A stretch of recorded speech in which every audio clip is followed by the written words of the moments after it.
Hello friends, माध्यमिक academy 2.0 का स्वागत है। तो मैं आपको केमिस्ट्री और फिजिक्स में दोनों में इंपॉर्टेंट टॉपिक करवा रही थी। उसके बाद बायो कर लूँगी। तो मैंने आपको केमिस्ट्री में आईपीएससी वाला चैप्टर पूरा कंप्लीट करवा दिया है। धावन baking soda specific question are definitely आता है, वो करवा दिया है।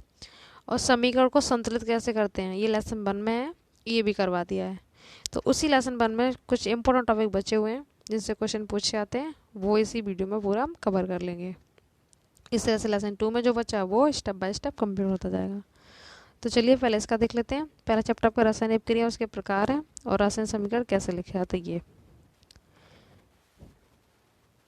तो सबसे पहले रासायनिक क्रिया के प्रकार से जानने पहले हमें पता होना चाहिए कि रासायनिक क्रिया किससे कहते हैं।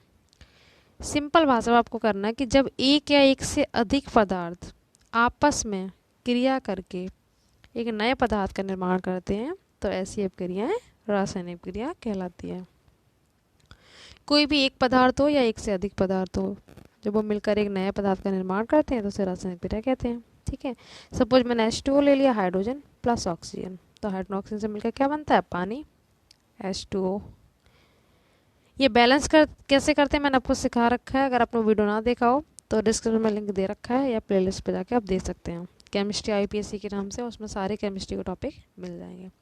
तो बैलेंस कैसे करते हैं, H यहाँ पे 2 है तो ये 2 हो गया हमारा, O यहाँ पे 2 है पर यहाँ पे एक ही है तो यहाँ पे 2 कर देंगे। इस तरह से बैलेंस कर लेते हैं। अब H यहाँ पे हमारे 2 2 जब 4 हो गए तो यहाँ पे भी हम 2 लगा देंगे। ये तो बैलेंस की बात होगी जो मैं आपको बता चुकी हूँ। तो रासायनिक क्रिया क्या होती है, जब एक या एक से अधिक पदार्थ आपस में क्रिया करके एक नए पदार्थ बनाते हैं। H2 और O2 से मिलकर जो H2O बना है ये आपके क्या हो गया, इसी तरह से रासायनिक क्रिया कहलाती है। ठीक है, एक क्वेश्चन इससे और पूछा था कि जो भाग लेते हैं पदार्थ इन्हें क्या कहते हैं और जो बनता है उसे क्या कहते हैं। तो भाग लेने वाले पदार्थ को अभिकारक कहते हैं, अभिकारक। ठीक है, और जो बनता है उसे उत्पाद बोलते हैं, प्रोडक्ट। इसका ध्यान रखना। ठीक है, एक क्वेश्चन यहाँ से जो भी मैं एक्स्ट्रा फैक्ट बोलूँगी वो भी अपने आप में क्वेश्चन ही होते हैं। तो भाग लेने वाले पदार्थ अभिकारक कहलाते हैं, बनने वाले उत्पाद। और रासायनिक क्रिया क्या होती है मैंने आपको समझाई दी है।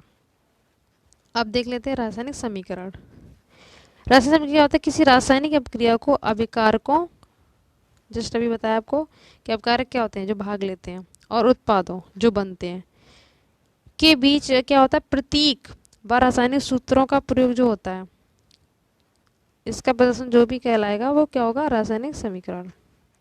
सिंपल सा कोई भी आप टॉपिक ले लो, जैसे हमने ये पदार्थ अभिकारक हो गया ये हमारा, फिर ना प्रतीक हमने ये लिख दिए, सिंबल हो गए हमारे। रासायनिक सूत्रों का प्रयोग करके ये हम फॉर्मूले तो लिख रहे हैं। ठीक है, इस तरह से एरो लगा देते हैं हम।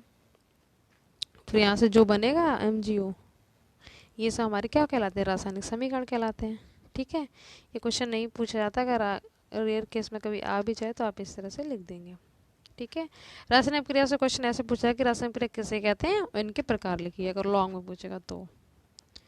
अब इनके प्रकार देख लेते हैं, रासायनिक क्रिया प्रकार क्या है। मेन मैंने आपको सारे इसमें ले लिए हैं। तो सबसे पहले हमारा संयोजन। संयोजन का मतलब होता है जुड़ना, इसको योगात्मक के नाम से भी जानते हैं। और देखो ये पूरा जो डाटा है पूरा NCERT बुक का है। ठीक है, इससे बाहर आपको नहीं मिलेगा, NCERT से क्वेश्चन पुटअप होते हैं। कॉम्बिनेशन रिएक्शंस इंग्लिश में बोलते हैं, तो मतलब होता है जुड़ना, या योगात्मक दे दे या संयोजन दे दे, बात एक ही है। ठीक है, दोनों का मतलब एक ही है।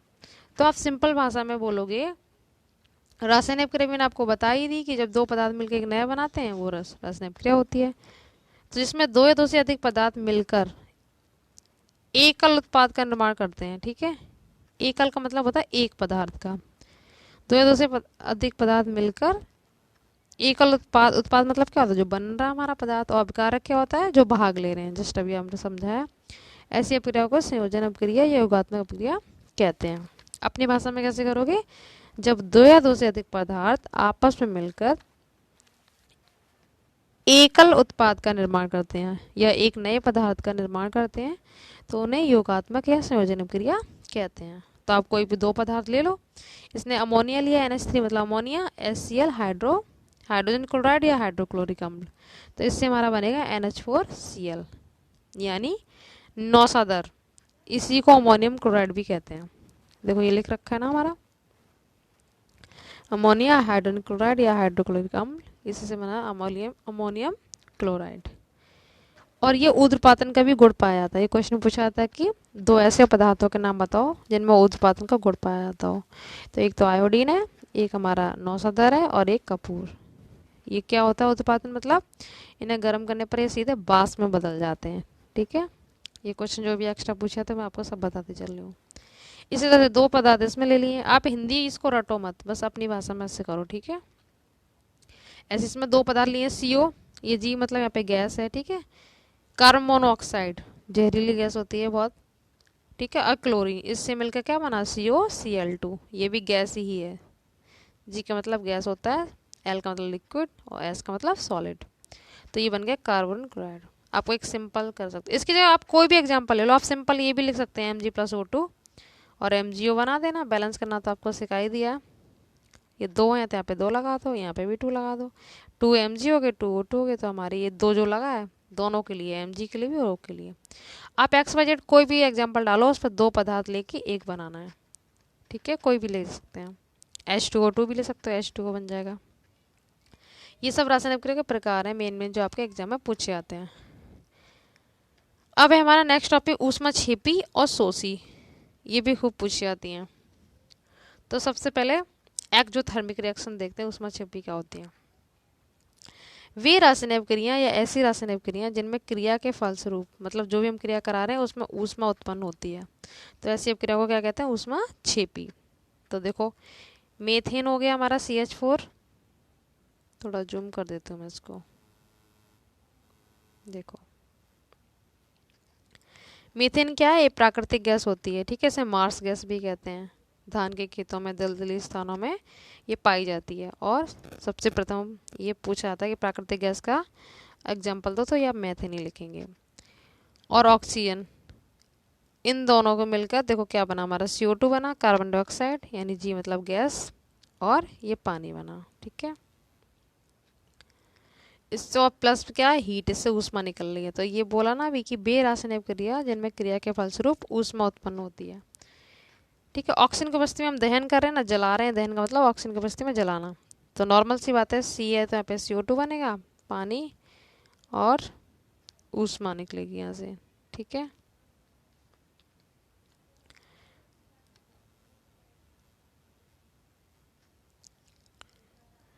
और एक आप इंस्टेंट यहाँ पे देख लो। देखो जैसे ये हमारे मेथेन है और ये ऑक्सीजन है, CO2 बन गया। ठीक है, ये जल जो है यहाँ पे क्या आएगा, H2, यहाँ पे जी नहीं आएगा, ये गैस नहीं है, यहाँ पे केवल H2 निकलेगी, हाइड्रोजन। इससे देखो बैलेंस भी नहीं हो रहा, मिसप्रिंट हो रहा है। O कितने हमारे इधर, ये 4 नहीं, यहाँ पे 2 ही आएंगे। O यहाँ पे 2 है और यहाँ पे CO2 2 हो गए हमारे, ये O नहीं आएगा, यहाँ पे केवल क्या आएगी, हाइड्रोजन गैस। ठीक है, हाइड्रोजन प्लस हीट, ये सही कर लेना। यहाँ पे केवल O2 आएगा, देखो ये बनेगा CH4 प्लस O2, इससे बनेगा हमारा CO2 प्लस H2, हाइड्रोजन बनेगी प्लस हीट, ऊष्मा हो जाएगा। अब बैलेंस देखो, C1 है तो C1 हो गया, O2 है तो हमारे 2 हो गए। ठीक है, और H कितने हैं हमारे, 4 है तो यहाँ पे 2H2 लगा दो, ये हो गया हमारे 4। इस तरह से बैलेंस करनी है। ध्यान रखना पे जल नहीं, यहाँ पे हाइड्रोजन गैस निकलेगी। ठीक है, दोनों यहाँ पे जी लिखा भी हुआ है ना, तो नॉर्मल सी बात है, वाटर तो गैस होगा नहीं, यहाँ पे हाइड्रोजन आएगी। ठीक है, H2 हाइड्रोजन, ये गैस है, ऊपर से एरो से दिखाते हैं गैस, जो नीचे का एरो होता है वो अवक्षेप होता है, जो छन के निकलता है। तो ये हो गई हमारी ऊष्माक्षेपी।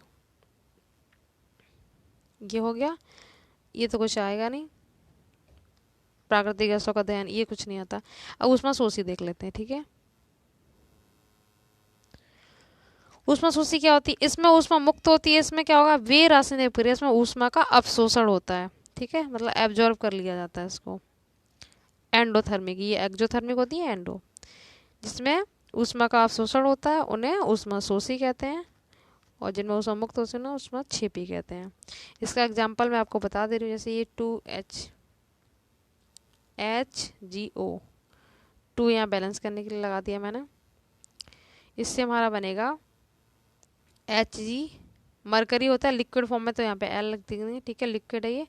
मरकरी या पारा, ये कमरे के ताप पर द्रवावस्था में पाई जाने वाली धातु है, ठीक है। धातु वैसे ठोस होती हैं, पर ये केवल लिक्विड फॉर्म में पाई जाती है, मरकरी या पारा प्लस ऑक्सीजन गैस, ये बनेगा। तो ओ दो है हमारे यहाँ पे, दो है। बैलेंस करने वाला आप वीडियो जरूर देखो, इससे आपको समझ में आ जाए। ये भी गैस होता है, यहाँ पे जी लिख लेंगे।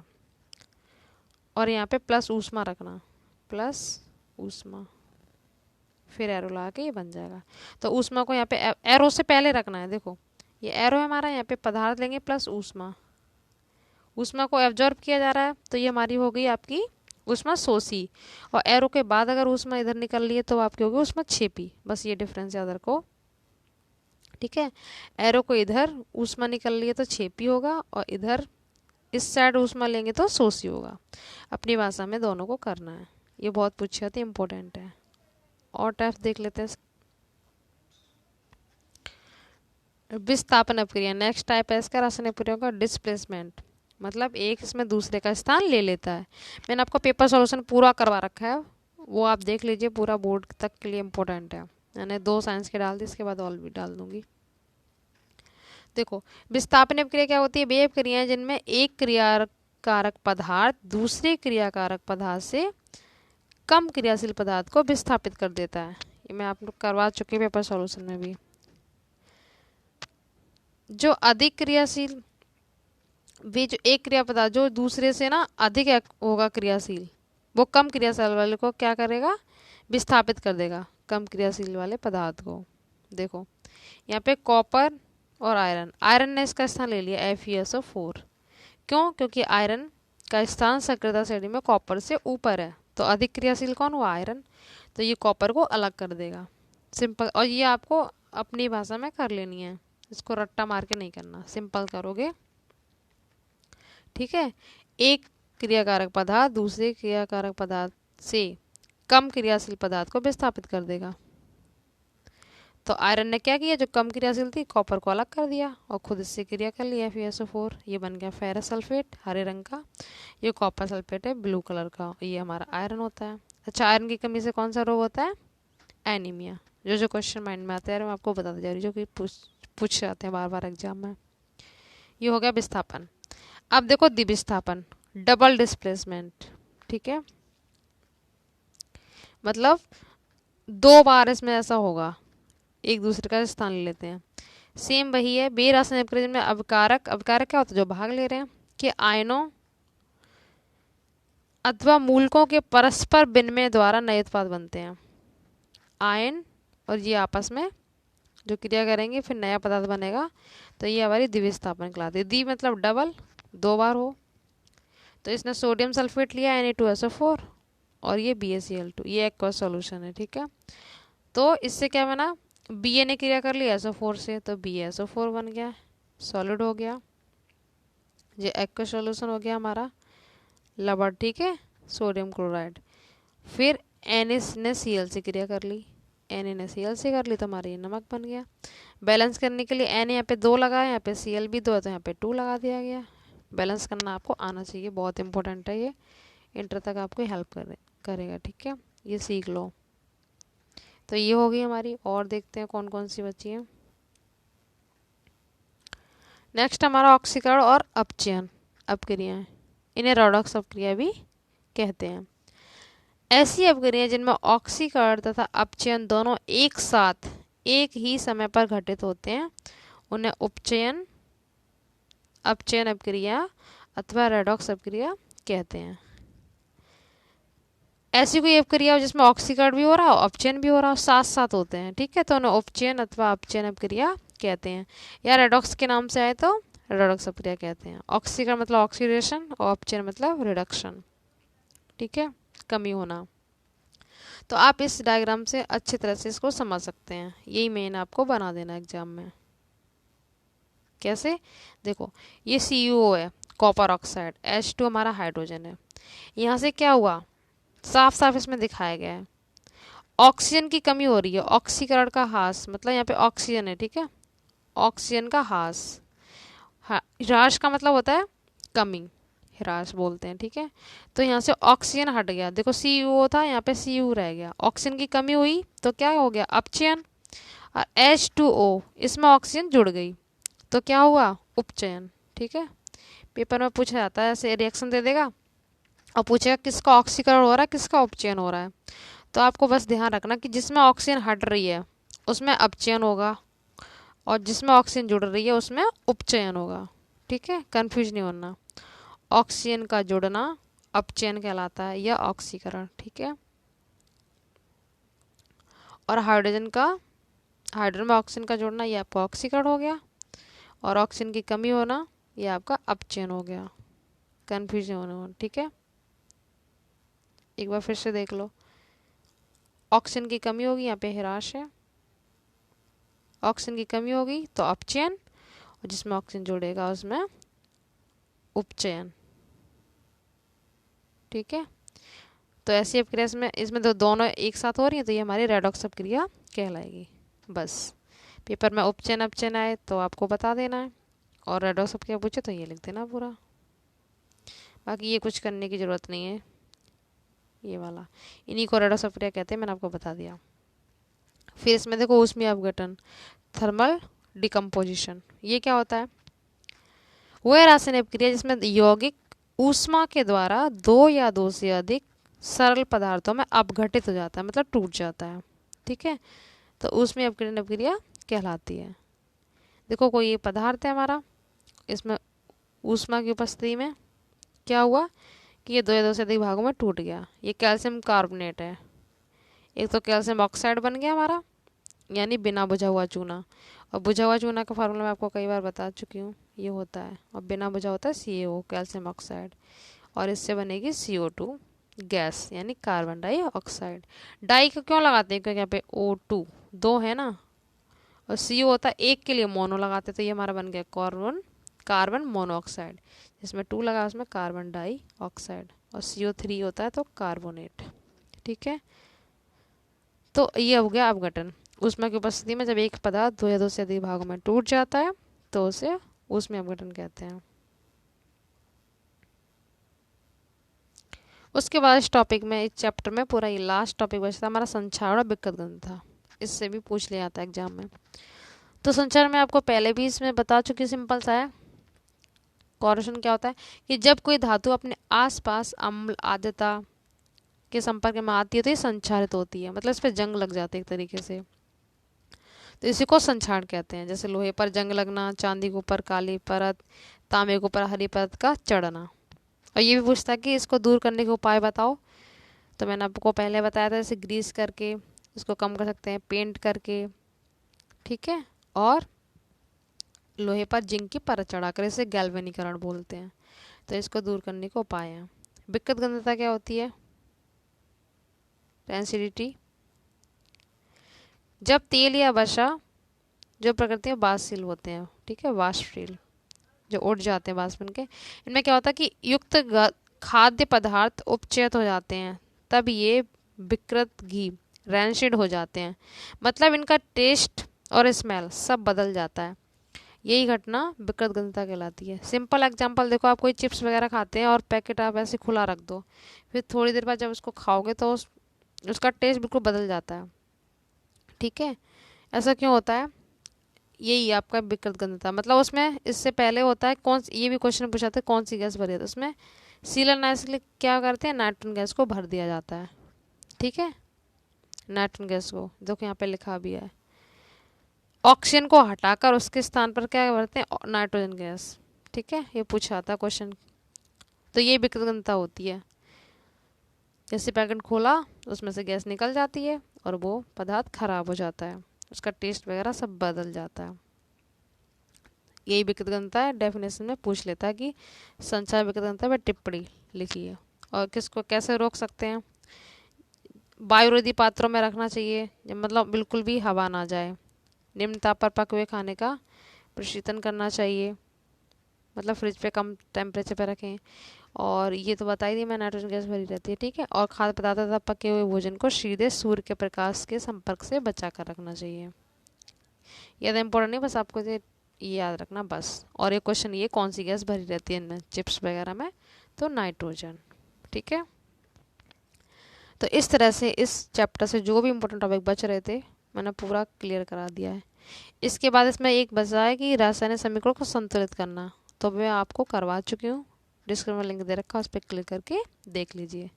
तो वीडियो आपको अच्छा लगा हो तो लाइक शेयर कर दीजिए और चैनल को सब्सक्राइब कर लीजिए। और आपको किस टॉपिक पे वीडियो चाहिए साइंस में, जो टॉपिक आपको समझ में नहीं आ रहा हो, ठीक है, तो कमेंट बॉक्स में बता सकते हैं कि आप इस पर चाहिए। पूरा 10th क्लास का पूरा कवर करा दूँगी। Thank you so much.